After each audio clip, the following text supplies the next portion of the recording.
రెడ్డి కూడా నెక్స్ట్ ముఖ్యమంత్రి ఎందుకు అయిపోతున్నాడు అని అంటే ముందు వెనకడికి జర కేసీ వేణుగోపాల్ గారితో ఆయనకు జర ఛత్తీస్గా అక్కడ ఉండే ఆయన అక్కడ కేరళ గడ్డనక్కడ ఢంకా అని చేసి ఎంత మళ్ళీగా ఏం బలం అప్పచెప్పిండో ఏ బలగం అప్పచెప్పిండో బట్ సౌత్ లో అయినా గట్టిగా రేవంత్ రెడ్డి వాస్తవానికి సౌత్ లో గట్టిగా కాంగ్రెస్ కి దిక్కైంది అలా డౌట్ లేదు. అయితే ఇప్పుడు రేవంత్ రెడ్డి ఏంటంటే భారతీయ జనతా పార్టీకి ఎవరైనా దిక్కు ముక్కు తీసినాం అనుకో డైరెక్ట్ అది ఓటు బ్యాంక్ ఎవరికి గండి పడుతుంది, డైరెక్ట్ కాంగ్రెస్ కే పడుతుంది. అర్థమైతలేదు ఎందుకు చెప్పాలా, ప్రజాక్షేత్రంలో ప్రజలతో కలిసి కొట్లాడుతుంది ఎవరు, ప్రతిపక్ష హోదాలున్న బీఆర్ఎస్ పార్టీ. ఎవరిపైన పోరాడుతుంది, నిరంతరం కాంగ్రెస్.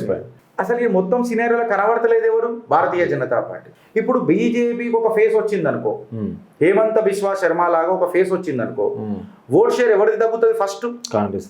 ఎందుకంటే వ్యతిరేకత ఎవరి మీద ఎక్కువ ఉంది, కాంగ్రెస్. సో ఖచ్చితంగా కాంగ్రెస్ కి గండి పడుతుంది. సో ఇప్పుడు రేవంత్ రెడ్డి స్ట్రాటజీ ఏంది, ఎట్టి పరిస్థితులలో నేను ఒక మనిషిని లేపుతుండాలా, భారతీయ జనతా పార్టీలో ఒక మనిషిని లేపుతుండాలి. ఎసుంటి మనిషిని లేపాలా, నాకు నచ్చిన వ్యక్తి, నేను చెప్తే ఇనే వ్యక్తిని లేపాలా.